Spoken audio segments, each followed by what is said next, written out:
Hello students, आज के ये वीडियो में हम पढ़ने जा रहे हैं फ्री फॉल के बारे में। फ्री फॉल को लेकर आपके जितने भी क्वेरीज एंड क्वेश्चंस होंगे वो ये वीडियो के एंड तक बिल्कुल क्लियर हो जाएंगे और आपका जो कंसेप्ट है वो पूरा का पूरा क्रिस्टल क्लियर हो जाएगा। और साथ साथ में जो फर्स्ट वीडियो में मैंने क्वेश्चन पूछा था उसका आंसर भी ये वीडियो में हम डिस्क्लोज करेंगे और डिस्कस करेंगे कि कैसे वो आंसर है और उसके पीछे क्या रीजन है। तो जो स्टूडेंट्स ने अभी तक फर्स्ट वीडियो नहीं देखा है, आई बटन चेक करिए, वहां पे आप फर्स्ट वीडियो जो है वो देख सकते हैं। और फिजिक्स से रिलेटेड दूसरे वीडियोस भी है, force and laws of motion के, वो भी आप देख के आपकी क्वेरीज क्लियर करवा सकते हैं। चलिए शुरू करते हैं फ्री फॉल के बारे में। फ्री फॉल जो है वो क्या होता है उसको हम समझते हैं। हेडिंग डालते हैं फ्री फॉल। फ्री फॉल मतलब क्या? ऑब्जेक्ट जो है वो फ्रीली फॉल हो रहा है। नाम से ही पता चल रहा है भाई, ऑब्जेक्ट जो है वो क्या हो रहा है, फ्रीली फॉल हो रहा है। किसी की रोक टोक नहीं है, कोई रोकने वाला नहीं है इसको, वो अपने ही मन का मालिक है, अपने अकॉर्डिंग फ्रीली वो गिरते जाता है। ठीक उसी तरह जिस तरह आप आपके फादर के अलावा किसी की नहीं सुनते हैं, उसी तरह ये फ्री फॉलिंग ऑब्जेक्ट जो होता है वो ग्रेविटेशनल फोर्स के अलावा किसी की नहीं सुनता। कहने का मतलब यह है कि फ्री फॉलिंग ऑब्जेक्ट के ऊपर खाली और खाली ग्रेविटेशनल फोर्स लगता है और कोई भी एक्सटर्नल फोर्स नहीं लगता। कोई भी फ्रीली फॉलिंग ऑब्जेक्ट है उसके ऊपर कोई एक्सटर्नल फोर्स नहीं होता सिवाय ग्रेविटेशनल फोर्स के। तो फ्रीली फॉलिंग ऑब्जेक्ट की डेफिनेशन क्या हो जाएगी? A freely falling object is a body which falls from a particular height under the influence of gravitational force। यानी कि ग्रेविटेशनल फोर्स के इंफ्लुएंस में जो ऑब्जेक्ट कोई हाइट से गिरता है उसको हम बोलेंगे फ्री फॉल ऑब्जेक्ट। सिर्फ फॉर एग्जांपल, ये हमारे पास टावर है और ये टावर से कोई ऑब्जेक्ट जो है यहां से फेंका जा रहा है और वो नीचे गिर रहा है, तो इसके ऊपर ग्रेविटेशनल फोर्स के अलावा और कोई भी फोर्स एक्ट नहीं कर रहा। तो ऐसे सिचुएशन को या ऐसे ऑब्जेक्ट को हम बोलेंगे फ्री फॉल या फ्रीली फॉलिंग ऑब्जेक्ट। फाइन। अब आपके दिमाग में एक क्वेश्चन होगा कि अगर ऑब्जेक्ट फ्रीली फॉल हो रहा है तो क्या इसका वेलोसिटी जो है वो चेंज हो रहा है, क्या इसका एक्सेलरेशन जो है वो चेंज हो रहा है? उसको लेकर आपका क्वेश्चन होगा कि फ्रीली फॉलिंग ऑब्जेक्ट है उसकी वेलोसिटी की क्या कहानी है। तो आइए देखते हैं उसकी वेलोसिटी की क्या कहानी है, उसको एक एक्सपेरिमेंट से समझते हैं। उसके ऊपर एक एक्सपेरिमेंट किया गया और वो एक्सपेरिमेंट में क्या किया, एक ऑब्जेक्ट था उसको फ्री फॉल करवा दिया। ठीक है, उसको फ्री फॉल करवा दिया। अब ऑब्जर्वेशन क्या लिए गए, जब ये इंस्टेंट पे था तब उसकी वेलोसिटी जो थी वो 9.8 मीटर पर सेकंड थी। ये इंस्टेंट पे ऑब्जेक्ट था तो उसकी वेलोसिटी देखी 19.6 मीटर पर सेकंड। यानी कि यहाँ पे टाइम था कितना, 1 सेकंड, यहाँ पे टाइम 2 सेकंड। 3 सेकंड के बाद देखा, 3 सेकंड के बाद ऑब्जेक्ट की वेलोसिटी कितनी हो गई थी, 29.4 मीटर पर सेकंड। तो इससे तो आप बोल रहे हो कि हाँ सर, वेलोसिटी जो है फ्रीली फॉलिंग ऑब्जेक्ट की वो क्या होती है, कंटिन्यूसली इंक्रीज होती रहती है। फ्रीली फॉलिंग ऑब्जेक्ट की वेलोसिटी कंटिन्यूसली इंक्रीज होती रहती है। तो आपका ये जो क्वेश्चन था उसका आंसर आपको मिल गया। अब आइए देखते हैं एक्सेलरेशन की कहानी क्या है। यहाँ पे एक्सेलरेशन की कहानी क्या है? अब यहाँ पे हम देख रहे हैं कि वेलोसिटी जो है कंटिन्यूस क्या हो रही है, चेंज हो रही है ना। देखो पहले 9.8, फिर 19.6, फिर 29.4, कंटिन्यूसली वेलोसिटी क्या हो रही है, चेंज हो रही है। अब हमें पता है जहां जहां वेलोसिटी चेंज होती है वहां पे एक और चीज आती है जिसको हम बोलते हैं एक्सेलरेशन। क्या बोलते हैं, एक्सेलरेशन। मतलब क्या यहाँ पे एक्सेलरेशन होगा?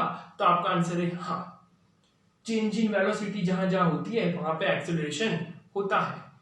करेक्ट, चेंज इन वेलोसिटी जहां जहां होती है वहां एक्सेलरेशन होता है। ओके, चेंज इन वेलोसिटी जहां, एक्सेलरेशन वहां। ठीक है, जहां पे चेंज इन वेलोसिटी वहां पे एक्सेलरेशन, एक्सेलरेशन उसका पीछा नहीं छोड़ता। तो आइए देखते हैं यहाँ पे एक्सेलरेशन का क्या सिनेरियो है। अच्छा, ये इंस्टेंट पे देख लेते हैं क्या एक्सेलरेशन है। अब देखो एक्सेलरेशन मतलब क्या, change in velocity upon time, final minus initial. 19.6 ये वाले केस में 19.6 माइनस 9.8 अपॉन टाइम कितना है, 1 सेकेंड। बहुत बढ़िया, आंसर कितना आएगा, 9.8। ये वाली सिचुएशन में हम देखें तो यहाँ पे देखो 29.4 19.6 माइनस करो 29.4 माइनस 19.6 अपॉन टाइम कितना है, 3 सेकेंड माइनस 2 सेकेंड। अरे याद है या नहीं फर्स्ट चैप्टर के रिगार्डिंग एक्सेलरेशन का कंसेप्ट जिन जिन स्टूडेंट्स को नहीं पता है, force and laws of motion के कंसेप्ट क्लियर नहीं है, वो आई बटन चेक कर सकते हैं, वहां पे वीडियोस है, वो वीडियोस देखे, आपके कंसेप्ट क्लियर करें। चलिए यहाँ पे आ गया टाइम 1 सेकेंड, वापस कितना आया 9.8। ओहो, ये क्या हमें देखने को मिल रहा है, यहाँ 9.8, यहाँ 9.8। अगर हम ये वाली सिचुएशन के लिए निकाले तो यहाँ पे क्या हो जाएगा 9.8 minus 0/1 that is equal to 9.8। ओहो, ये तो मैजिकल हो गया। अरे मैजिकल हो गया, देखो 9.8 9.8 9.8, मतलब एक्सेलरेशन क्या हो रहा है यहाँ पे, एक्सेलरेशन कितना आ रहा है हर एक केस में 9.8 मीटर पर second square and that is constant. ये कैसा है, एक्सेलरेशन कांस्टेंट है, वो चेंज नहीं हो रहा। ये इंस्टेंट पे भी 9.8 है, यहाँ पे भी 9.8, यहाँ पे भी 9.8, मतलब एक्सेलरेशन कांस्टेंट है। ये तो हैरानी की बात है, वेलोसिटी चेंज हो रही है पर एक्सेलरेशन कांस्टेंट है। यही तो मैजिकल चीज है ग्रेविटेशन के बारे में। इसका मतलब ये हुआ कि एक्सेलरेशन हमेशा कैसा रहता है, कांस्टेंट रहता है। कैसा रहता है, कांस्टेंट रहता है। और यही कांस्टेंट एक्सेलरेशन को हम बोलते हैं एक्सेलरेशन ड्यू टू ग्रेविटी। अरे एक्सेलरेशन ड्यू टू ग्रेविटी, क्यों एक्सेलरेशन ड्यू टू ग्रेविटी? अरे भाई ये एक्सेलरेशन कौन लगा रहा है, ये एक्सेलरेशन कौन लगा रहा है? तो आंसर है अर्थ लगा रहा है। अर्थ ये ऑब्जेक्ट को अपनी तरफ खींच रहा है, अट्रैक्शन। फाइन, अट्रैक्शन का कंसेप्ट खींचा चला आ रहा है। तो ये सिचुएशन में जो एक्सेलरेशन प्रोड्यूस हो रहा है उसको हम बोलते हैं acceleration due to gravity. A is equal to g, यानी कि एक्सेलरेशन की जगह मैं g से इसको रिप्रेजेंट कर सकता हूं। Acceleration due to gravity is represented by g। इसका मतलब ये इंस्टेंट पे भी जब ऑब्जेक्ट है तो एक्सेलरेशन कितना है उसके ऊपर 9.8 मीटर पर सेकंड स्क्वायर। यहां पे भी कितना है 9.8 मीटर पर सेकंड स्क्वायर, यहां पे भी कितना है 9.8 मीटर पर सेकंड स्क्वायर। यानी कि हर एक पॉइंट पे अगर हम देखेंगे तो वेलोसिटी चेंज हो रही है पर एक्सेलरेशन हमेशा कैसा रह रहा है, कांस्टेंट। एक्सेलरेशन चेंज नहीं हो रहा। करेक्ट, वेरी इंपॉर्टेंट कंसेप्ट, बहुत ही प्यारा सा कंसेप्ट, बहुत ही सुंदर कंसेप्ट। फाइन, आगे बढ़ते हैं आगे और देखते हैं कि बहुत सालों पहले क्या हुआ था। बहुत सालों पहले क्या हुआ था उसके बारे में हम डिस्कशन करते हैं। बहुत सालों पहले बच्चों एक बाबा थे जिनका नाम था एरिस्टोटल। एक बाबा थे जिनका नाम क्या था, एरिस्टोटल। और एरिस्टोटल बाबा ने एक बढ़िया थियरी दी।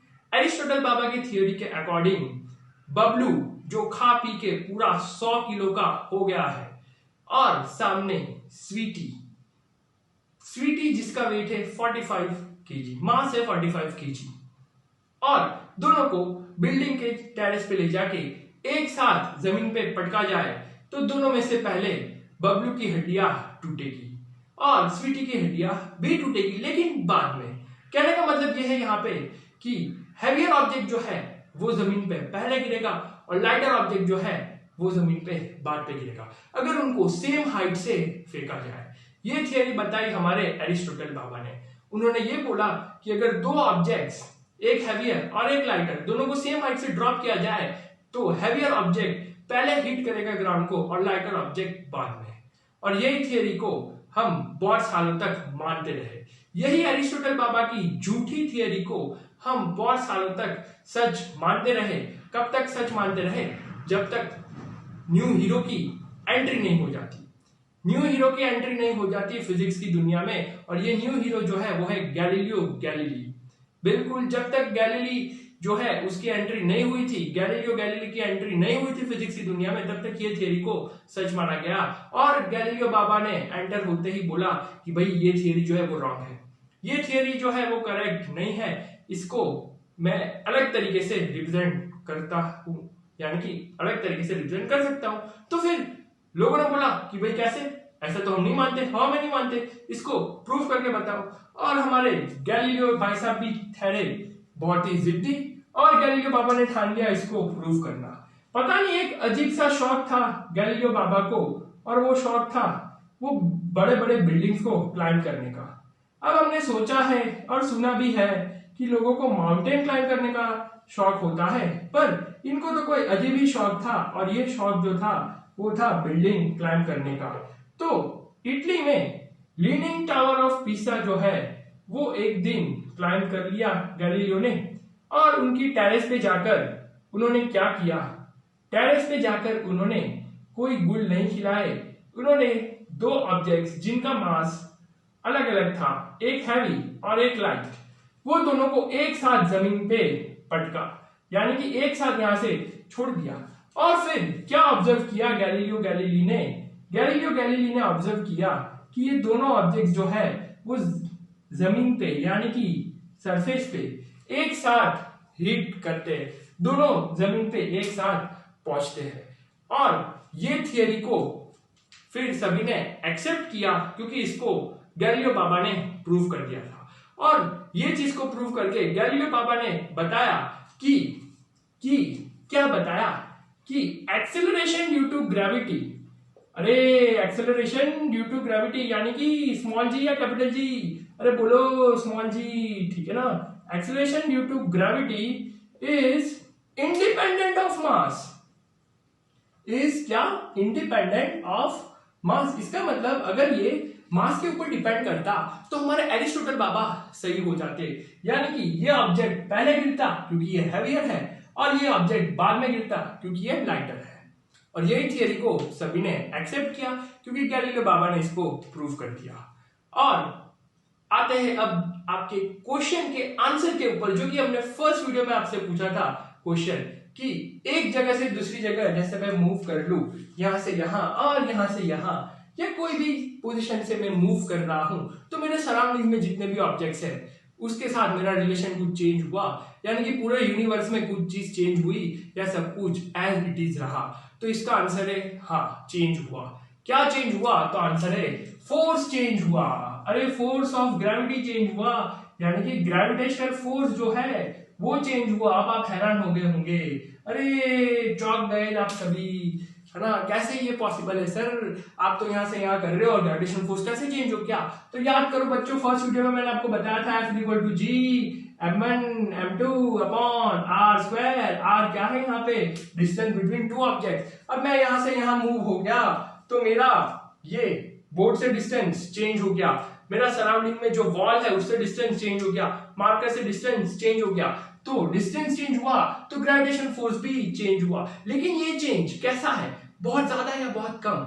तो आंसर है ये चेंज जो है वो बहुत ज्यादा भी हो सकता है, बहुत कम भी हो सकता है, डिपेंडिंग ऑन द सिचुएशन कि आप मेरे को कौन से ऑब्जेक्ट से कंपेयर कर रहे हैं।